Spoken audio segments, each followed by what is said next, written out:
This episode of the Old Dogs REI Network is brought to you by Mino Studio.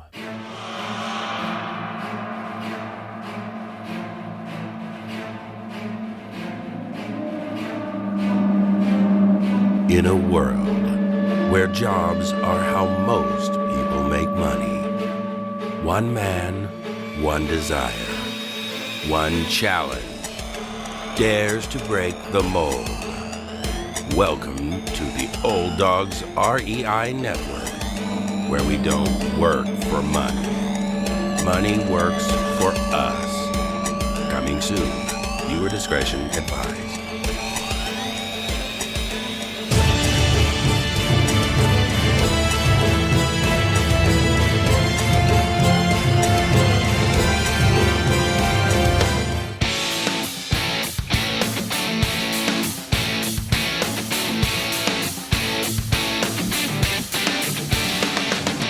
Welcome to the Old Dogs REI Network, where cash flow is king. Real estate investing, the means, so you can enjoy your retirement dreams. This is the show where we cut right to the chase. No sales pitch, no long monologues, just simple how-to real estate investing advice, so you can earn the passive income you need to enjoy your retirement today. And now, your host and chief old dog, Bill Manacero. Welcome to the Old Dogs REI Network. I'm your host, Bill Manacero, and this is the show where 50-plussers and anyone else who wants to join us get solid, no sales pitch real estate investing advice to help generate real cash flow. This podcast airs twice weekly on Mondays and Fridays, and if you aren't already a subscriber, go to iTunes or Apple Podcast, type in Old Dogs, spelled D-A-W-G-S, find our podcast and subscribe. Well, today we have a real interesting show. We're going to be talking a little bit about mobile home or manufactured housing communities. And our guest is Andrew Keel. Andrew Keel is the owner of Keel Team, LLC, and his team currently manages over 20 manufactured housing communities across 10 states. His expertise is in turning around undermanaged manufactured housing communities by utilizing proven systems to maximize the occupancy while reducing operating costs. He specializes in bringing in homes to fill vacant lots, implementing utility build-back programs, and improving overall management and operating efficiencies, all of which significantly boost the asset value and net operating income of the communities. In order to successfully implement his management strategy, Andrew or his team usually moves on location during the first several months of ownership to implement their management plan. Well, welcome, Andrew, to the Old Dogs REI Network. Well, it's our pleasure. You sound like you've got a great background, and this is an area we haven't talked a lot about. A lot of people have asked us about mobile home communities or manufactured housing communities. I don't know how you like to refer to them, but there is a lot of interest going on around the country right now. And so I'm before we jump into the topic, first off, just like to find out a little bit about you and your background. Our audience wants to know the person that's speaking here, so maybe you can just give us your background, where you came from, and how you got into this area. Definitely. Yeah. So I have an interesting background. I started out in single family flipping houses and wholesaling contracts for residential around the Orlando, Florida area where I'm from. And, through that, I would have inconsistent income. I'd close one flip, and then it'd be a couple months until I had another deal. And, it was getting more and more competitive. So I was fortunate enough to get a lead on 2 manufactured homes in Ocala, Florida, which is just north of Orlando. And I went up there and I was able to purchase both of these manufactured homes that were, built in the mid 1990s, and they were nice homes. I was able to buy both of them for $2,200 cash. And I didn't know what I was going to do with them. This was the very first exposure I had to manufactured housing as a whole. So I came home and I got on YouTube and I typed in how to make money with mobile homes. And a guy named Lonnie Scruggs popped up. He wrote a book called Deals on Wheels, talking about how you can create mailbox money by investing into mobile homes. So I did exactly that, what Lonnie recommended in his book. I cleaned out those homes, did minor improvements, literally less than $1,000 on each of them. And then I put them up for sale and sold them on contract. And I was able to get $2,500 down and $250 a month for 5 years on both of those homes. So the crazy thing about it, the numbers obviously were great, but the demand that I had for those homes was literally off the charts. I mean, just insane number of people reaching out wanting to purchase those homes. So that attracted me to the space. I eventually did quite a few more of those Lonnie deals, as they're called. And then I was able to meet a park owner who, told me, hey, you should really look at investing in the entire community because there's tax benefits and there's more leverage, when you own the real estate instead of just the personal property that is the mobile homes. So that was like my aha moment. And I went home and literally wrote on my refrigerator with dry erase marker that I wanted to buy a mobile home park. And that was in 2015. So after that, I went to the mobile home park boot camps. I read the books and every bit of content I could get my hands on, whether it be podcasts or otherwise, I was, consuming. And I was fortunate enough from my wholesale background to, start motivating some leads. I was mailing letters and creating a database of mobile home parks across the Midwest, which was my target area to purchase in. And I was fortunate enough to generate my first seller lead on a park near St. Louis. And I proceeded to contact someone that attended the MHU boot camp with me that trains you how to purchase and manage mobile home parks. I contacted him and he was fortunate enough to bring the money, and I was the sweat equity partner on that first deal. And I moved up to St. Louis. We were able to bring in 8 homes to fill the 8 vacant lots that were there. And we made some other improvements to the community, staying below budget. And it ended up just being an absolute home run of a deal. And since then, that same investor, said, hey, we refinanced within 2 years. He got all of his money back plus, a considerable amount. And he said, hey, Andrew, I want to give you this money back. Let's go do it again. So then we proceeded to buy 4 more communities together. And after that, those worked out well. I was able to, bring in some friends and family to invest alongside myself in some new acquisitions. And now we actually syndicate mobile home park acquisitions, from a variety of different investors. And we pool the money together to buy, these manufactured housing communities that we're able to add value to, and, in hopes of refinancing and pulling out that capital within the first 5 years. So it's been an awesome ride, and, I'm just blessed to be a part of this and to be a part of this industry. Wow, that's an amazing story. A couple of questions on the first 2 that you purchased. Were they in a park already? They were located in a park. And when you bought them, was it the understanding that you would have to move those out of that park? Or were you planning on buying them in the park and then continuing to do what you did in terms of financing people to purchase these? Yeah, great question. So the Lonnie Scruggs model is that you buy them in parks. And the thing is when a tenant has to sell their home, they are really motivated because their lot rent, which could be, $300, $400 a month, they're still having to pay their lot rent while that home sits empty up for sale.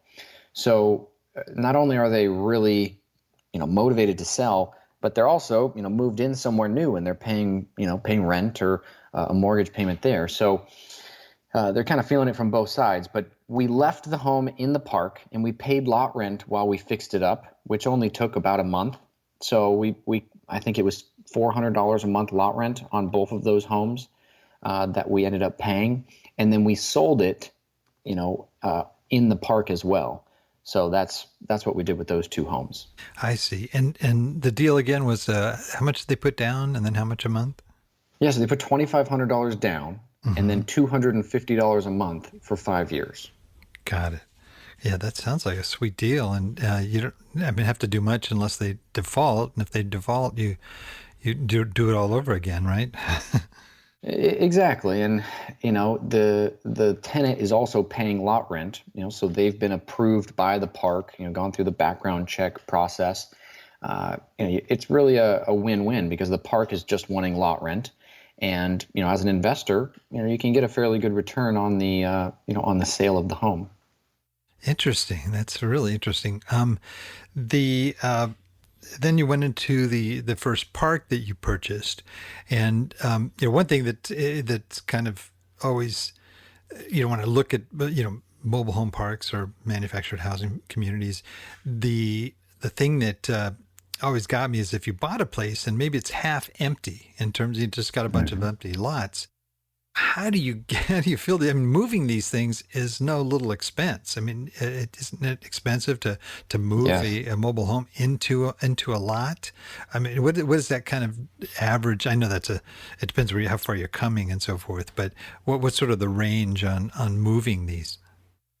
I heard this statistic recently, and it's proven true, but 96% of mobile homes are never moved from the first spot that they're installed on. Just Interesting. think of that. Wow. And it's because of the cost to move these things. The utility hookups, the block level tie down, skirting, decks, the concrete required underneath of your footers. It is a expensive process to move these things. Even if you're just going to move it, say 10 miles down the road, some of those costs are just still going to be there. And, it can cost on average, $3,000 to $5,000 to move these things. And that's why, when you own the mobile home parks, if you're going to raise rents $25 a month per year or something like that, it just wouldn't make sense for that resident to move their home out of the community for such a small, differential. So it is very expensive. And what was the motivation in that first park for the people to sell them for so cheap? Yeah, so it wasn't the park owner that we bought the homes from. It was actually a probate situation Oh, okay. where, the resident had passed away and they owned two homes on two lots right next to each other. And they left it to their son, who then the son was, the last thing that he wanted was these mobile homes. So he was just motivated to get rid of them and to get the lot rent off of his back. So it was a win-win. Oh, that's great. That's great. And back to the the other park.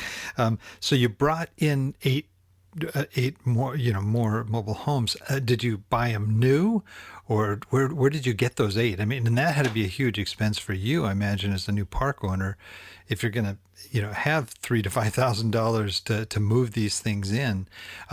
And to purchase them. How did you zero in on where to get those and the process there? Definitely. Good question. So in that particular park, we ended up buying 8 used homes that were another park owner that were in his park, and he was selling them. My model is that we don't want to own the homes in the communities. We just want to own the dirt underneath of them. Just less maintenance costs and otherwise. But this park owner that we bought them from, he owned all of the homes in his community, and it was basically a flat apartment complex. So what he did is he was going to sell these homes to us, and then he was going to bring in new homes to rent them out. And in his market, he was able to rent out these homes for like $850 a month, as a 3-bedroom mobile home. So for him, it was like a cycle. Every 10 years, he brings in new homes and kind of rids the old inventory. So we were able to pick up the homes for, I think all in, we were $15,000.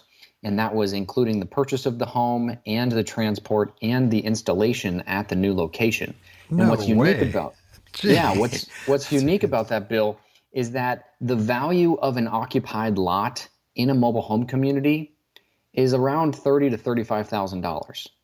That's the asset value, of that occupied lot. Mhm. Now, a vacant lot is worth nothing. So when you look at that, we spent $15,000 to add about $30,000 worth of our park. We doubled our money by making that investment on every single one of those lots. Oh yeah, man, oh man, that's amazing. And they were only about 10 years old, so they probably weren't in that bad a shape, I would imagine. They weren't. No, they were great, little homes. They had, nicks in the drywall and cosmetic stuff, but it was nothing foundationally wrong with these homes. And from that park, I mean, you made a pretty big jump in terms of your purchasing. What, how did you do that with? I mean, did you have the funds already from the sale of the? Did you sell the first park? We did not sell the first park, so we ended up doing a refinance Okay. before the 2-year mark of ownership, and that's where we were able to pull out the equity that we had created, recapture the initial investment, and then about $300,000, and then after that, our goal is just to hold it long term and pay out quarterly distributions. Got it. And when you say quarterly distributions, I'm assuming that those are the investors that are involved in the deal? Correct. On that first deal, it was just one investor, but yeah, that's what we do on all of our deals now. And so after the refi, are you continuing to do that, or is there a payout where you finalize and break that relationship? Yeah, so that's what's unique is all of our acquisitions and syndications, we plan to hold them into perpetuity. So it gives us, flexibility in case, we get a Godfather offer, like Sam Zell says. We would happily sell to create really high returns, but we plan to hold them forever and just cash flow them and provide that income. Okay, great. And I hear too, that mobile homes have a pretty high ROI. I mean, compared to traditional apartments. Is that true? Yeah, that's what's unique about this asset class is, there's obviously a strong stigma around, mobile home parks and, compared to apartment complexes and other asset classes. But what that does is it artificially, raises our cap rates. So for the cap rates, which is your net operating income divided by your purchase price, for manufactured housing communities, those cap rates are roughly 3 percentage points higher than any comparable multifamily investment. So it allows for significantly higher cash on cash returns. That's great. And what about the refi part of it? I mean, because they have that stigma, does that impact the banking world and those that would finance that? Great question. So you'd be surprised that mobile home parks have the second lowest default rate out of all commercial loans, right behind self-storage. Really? So not all banks will loan on mobile home parks, but there is agency financing available. Fannie Mae, Freddie Mac are the best lenders in the space. I mean, they offer the best terms. I mean, especially right now with below 3% interest rates, 30-year amortizations, interest-only periods, et cetera. But there are a lot of banks that are willing to finance mobile home parks with 75 to 80% LTV. Wow, that's excellent. And now with the let's say you buy a park and it maybe 50% of the mobile homes on it are owned by the park owner. You mentioned you don't want to own those. I mean, do you immediately look to sell those after you acquire that park? Yeah, that's exactly what we try to do is we try to, sell those as quickly as possible so that the turnover rate is lower. And let me explain that. So when we have a tenant-owned home across the industry, that if you have a tenant-owned home, the annual turnover for a tenant-owned home is only around 5% annually. Wow. So compare that to apartments that have 30, 40, 50% turnover annually. A lot of your expenses are reduced, for marketing, for new tenants and so forth. So we want our tenants to own the homes, and we can set up very favorable terms for them to pay off these homes in a matter of a year or two, so that once they just pay lot rent, they're a very sticky tenant. Right. And so are you discounting, the homes a fair amount for them to pay it off in 2 years? Yeah, definitely. So we will, and this is completely different from the Lonnie Scruggs model where we were trying to maximize the terms of selling a mobile home to a resident. This is the flip side of that. Now, as a park owner, we don't really need to make money off of the sale of the mobile home. What we try to do is just recapture our costs that are in it, and sometimes less, because honestly, the value of an occupied lot is so high that we just need to get lot rent to be able to sustain and to keep that asset value high. Oh, sure. And I imagine maintenance costs and repairs, things like that would significantly be reduced if you don't have to fix mobile homes every now and then. So Exactly. that's great. Wow. Well, you've been doing this now for how many years? It's been about 5 years. Okay, that's amazing that you've acquired so many in such a short period of time.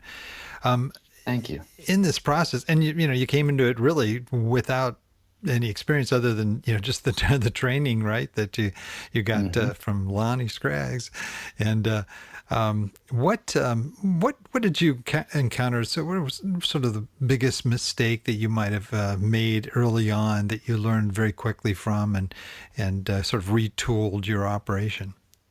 Oh, great question. So, we've made many mistakes, and that's, been part of our learning curve of learning the asset class. But I would say, one of the big ones was that on a deal we didn't raise enough capital for up front. We planned to, use the cash flow to implement some, capital expenditures like infilling some of the vacant lots.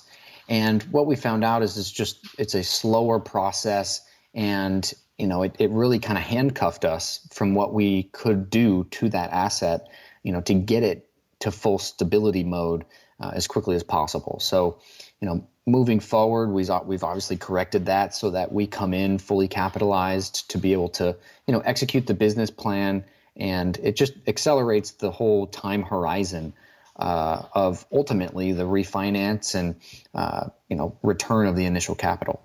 Did you sort of build up your reserve then as you went into new deals to make sure that you had the funds available for any kind of capital improvements?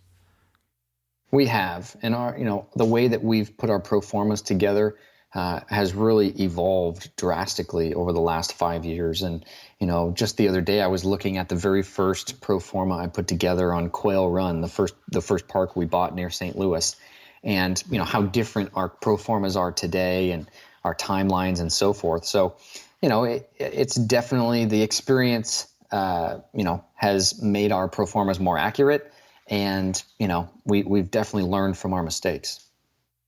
Well, on the other side, what would you say your biggest success was something you implemented that has really turned out to be a profitable part of your business or a successful part of your business? Yeah. So one thing that we do, on every one of our properties that we purchase is we put in 3-rail white vinyl horse fencing across the front. And that has just brought life to all of our communities that otherwise, one unique fact about this asset class, Bill, is that literally like 80% of the mobile home parks in the United States are owned by mom and pop owners. So they've owned these assets for, 20, 30 years. And at this point, they're not maximizing the net operating income. If a lot goes vacant, they just leave it, and they're not as motivated to operate these assets at their full potential. So with that, there's a lot of deferred maintenance in these communities because mom and pop are using these as retirement vehicles to provide income. And when we come in and put in some new fencing and new signage and clean up the landscaping and trim the trees that are overgrown over some of the homes, it really has an effect with the residents. And it just really kind of right off the bat sets the tone for the new management and how we're going to run things. And where do you buy most of your communities? Yeah, good question. I mean, a lot of our portfolio is across the Midwest, and that is strategic based on a couple of reasons. One of them being it's far away from any sort of hurricane zone that could come up. Number two, the stigma of living in a mobile home in the Midwest is not as strong as it is in the Southeast where we live. And a lot of the communities in the Midwest, look more like a subdivision, very clean compared to some of the other all-age communities in the Southeast that, just have more of a kind of trashier trailer park feel. So we're able to get better pricing on the assets up there, and it's ultimately provided more cash flow for our investors. Oh, that's great. Yeah, when I think of mobile homes, I think of Oklahoma, and I think, because that's all you hear about when there's the tornado season. It seems that they always hit mobile home parks in Oklahoma for some reason. I mean, I know Texas and other places get hit, but yeah, that how do you avoid that, right? Yeah, and that's one of the big things that we hear from our new investors is, hey, what about the tornado that's going to come in and wipe out the whole park? And it's actually really interesting. The government, when they need to, bring in temporary housing somewhere, the first place that they contact is the mobile home parks. And FEMA has their own mobile home manufactured homes model that they actually bring in to these locations and infill into, for Katrina, for example. There's a ton of these government, FEMA homes that were brought down to the mobile home parks around where Katrina hit to provide, very instant temporary housing for the people. So there's that. Also, we carry loss of rent insurance for 18 months on all of the communities that we own, and that's obviously kind of a backstop to prevent any sort of catastrophe. But where a tornado is a kind of a quick hit, a hurricane that lasts for a couple days is a different ball game. So that's been our experience, and we kind of hedge our bets there. And isn't it true that the number of mobile home communities is declining every year in the U.S.? Or is that misinformation on my side? No, that's one of the biggest reasons why I love investing in this asset class, is because it's if you look at it, the demand is off the charts for affordable housing, but the supply is shrinking. And here's why. The supply is shrinking because there's a few reasons. One, higher and better use for the land. Mobile home parks, since the land can be sold and you can build, multifamily in urban areas, there's just higher and better use for the property. So there's more mobile home parks torn down every year and redeveloped into other land uses than there are mobile home parks being developed. Because also it's really hard to get a mobile home park approved for zoning purposes because of different initiatives like, not in my backyard. So it's very tough to, from a development standpoint, to pass that. And also mobile home parks, if you look at the tax revenue they create for a municipality, it's very low because the taxes that a family of four in a 3-bedroom mobile home generate may be only $100 a year. Compared to single family houses, multifamily, that the taxes are going to be much higher, and that family of four may have 2 kids in school, and on average it costs around $11,000-$12,000 per year to put a child through public schooling. So it's really a loss leader for the municipalities, and again, it's people don't want to live right next to a mobile home park, so it's hard to get them approved. So having limited supply, I would imagine, would build up the demand for folks that want to move into mobile home parks. Exactly. I mean, it's the most affordable form of non-subsidized housing, right now in the United States. And Ben Carson, he was at the Manufactured Housing Institute Congress and Expo, and he spoke on the fact that manufactured housing is built for around $47 a square foot. Compare that to site-built housing, which is over doubled that number, you can see why manufactured housing, could be the answer to our affordable housing crisis. That's great. That's great news. Wow. Well, our audience are primarily folks 50 years of age and older, and they're looking at real estate investing as a means to either supplement their cash flow as a retiree, or maybe to generate income with their nest egg as they move into retirement. What kind of opportunities would you say there are for? How would you advise somebody in this age group in the mobile home park area? Yeah, that's a great point. I would say that on the passive side of things, there's a few different options. There's the manufactured housing REITs that are out there. That's high liquidity, and there's some really really good REITs available that you could invest in. And they, this is interesting. If you look at manufactured housing communities, it was the highest performing REIT over like the last decade. So it's performing well on that side of things on Wall Street. Also there's investment funds that you can invest with. There's a handful of those. That's more like you're going to invest in, the purchase of like 20 to 30 mobile home communities, over a time period. There's syndications, that's what I currently do, where it's a pool of investors to buy a single property, and usually you can get information about the property being purchased up front so that you can determine, if you think that it's a home run of a property that you'd like to invest with.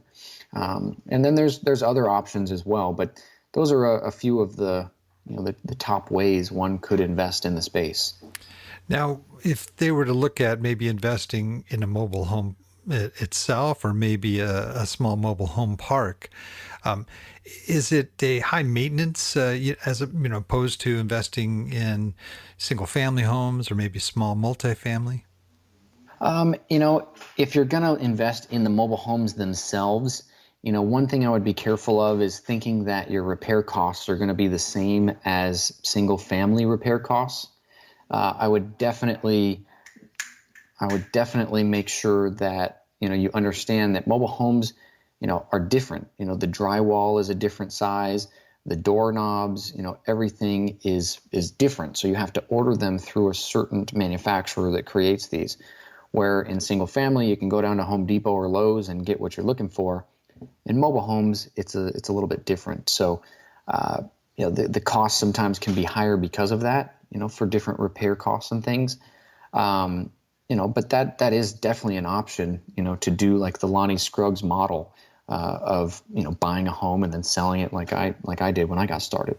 And what about buying a park? Yeah, so buying a park is definitely something that someone can do, and it's not as management intensive compared to, say, a multifamily apartment complex or otherwise, because again, we just own the dirt underneath of it, and you're just renting the land, so you don't have as many maintenance and repairs needs compared to single family and multifamily. So I would say it's a good fit for someone looking to create a good consistent cash flow stream. And then also, it's very tax efficient. I mean, I talked to someone earlier today that has a very high W-2 wage, and they wanted to offset that with some losses, from the depreciation in real estate. And mobile home parks are depreciated on average over around 17 years compared to other asset classes, which are 27 and a half. So it's definitely has some favorable tax treatment. That's great. Well, you've been doing this only for 5 years, and so it sounds like you're a young guy here that definitely has quite a time ahead of you. What's your plan in this area and in real estate investing in general for maybe the next 5, 10, 20 years? Yeah, I've found my home. I found what I was made to do, Bill. I'm going to continue buying mobile home parks and growing my team. We have a big goal of acquiring $100 million in asset value of mobile home parks, over the next 10 years. And that's what we're going to work on doing. That's great. That's great. Well, we have kind of come close to our close here, and we have this segment that we do called Wrap It Up, where I ask you a series of quick questions, and you respond kind of like a lightning round, of the resources that have been valuable to you and to share with our audience. So if you're ready, we can go ahead and wrap it up. Sounds great. All right. Favorite real estate book? Real estate book, I would say Forever Cash by Jack Bosch. Ah, great. Great one. Favorite business book? Just general business. Business book, I would say Clockwork. Yeah, that's a great one too. We had Michael on the show here.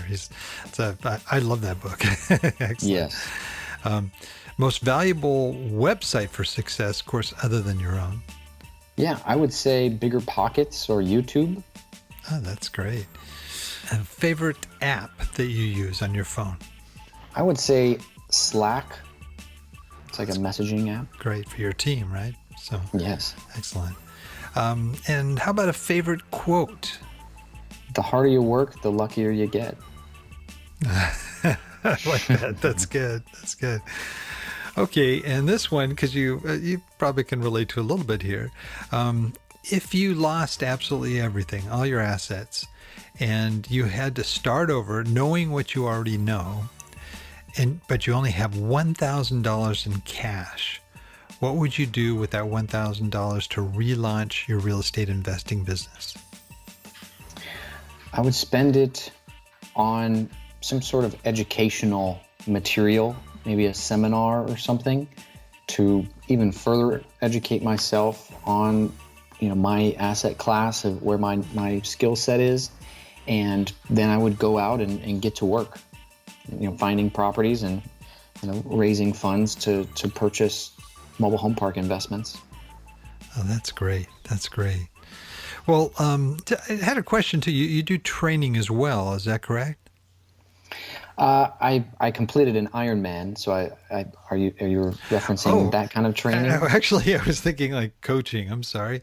But hey, that's great. You do an Ironman too. I didn't know that. Yes, but I do a little triathlon training. I don't have like a coaching program per se, but I do have about 4 or 5 people that are interested in getting started in the space that. I have a deal with them. I said, hey, if you find a deal and you bring it to me, we can partner on it and I'll give you equity in that deal. So I've done that with a handful of kind of bird dogs, if you will, that have brought deals to me. And, they now have equity in mobile home parks and they've learned how operations work and, how our company is structured. So that's, if you want to call that a coaching program, it's similar. Oh, that's kind of a good idea. Imagine if folks listening want to get in that space and they locate a nice deal. I can't think of a better way to do it than with somebody with your experience. That's great. You mentioned bird dogging. Do you usually find off-market deals? How do you find the deals you're looking for? We do. Most of our deals come from off-market, through cold calling. We have a couple of VAs that call, park owners and ask them if they're interested in selling. And then once we find a seller that's interested in talking more, that goes up to myself and another person that works with me. And it's more of a warm lead that then we start a conversation to talk about, their property and the value of it. So that is something that, has been very fruitful for us, is that cold calling. Oh, that's great. That's great. Well, I'm sure there's a lot of folks that are listening that are interested in what you do, and I'm sure they'd like to find out more. And what's sort of the best way for folks to reach you? Yeah, they can check me out on my website. That is keelteam.com. That's just KEELTEAM.com. Great. And whereabouts are you guys located? I'm located in Orlando, Florida. Oh, nice. Nice. A lot of stuff going on there, I guess, with COVID and stuff, but I hear a lot of it's opening up again. It is, yeah. Florida has been more lenient compared to other states, that I've heard of, Michigan and, Illinois and California, obviously, that are, still on lockdown. Yeah, well, that's great to see that coming back. I think that's a great area, a great place to invest too. So, Yeah, no state income tax too, so that's a plus. Can't beat that. Well, great, man. It has been a blast having you on. We have a tradition here that a lot of our actually all of our guests have to do. It's called a closing howl. And you just, I don't know if there's not a lot of, hound dogs out in Florida, but, maybe a little higher in the panhandle. But if you are ready to sort of close us out with your best old hound dog howl? I'm ready. All right, go for it. Ow! That was great. That was a good one, man. I like the tone of that. That was a good howl. Thank you. Kind of ended up like a wolf, but I guess. I know that's what I would always default to. but that's great. That's great. Well, Andrew, it has been awesome having you on. Thanks so much for joining us today. Yeah, thank you so much for having me, Bill. It was a pleasure. Oh, the pleasure was all ours. I also want to thank all our old dog listeners out there, too, for listening. I know there's a lot of other things you could be doing right now, but the fact that you've taken the time to join us means a lot, and we really appreciate it. Please note everything that Andrew talked about today it will be detailed in our extensive show notes at the Old Dogs website at olddogsreinetwork.com/blog. And you're going to look for the episode with Andrew Keel. Well, that's the show for today. Remember, cash flow is king and real estate investing the means. Until next time, keep moving forward and may God bless. Thank you very much for visiting the Old Dogs REI Network. We would greatly appreciate if you would stop by iTunes and let us know what you think of the show. We would love if you could subscribe to the podcast, give us a 5-star rating, and write a review. The more ratings and reviews we receive, the more visible the podcast will be to others. Thank you.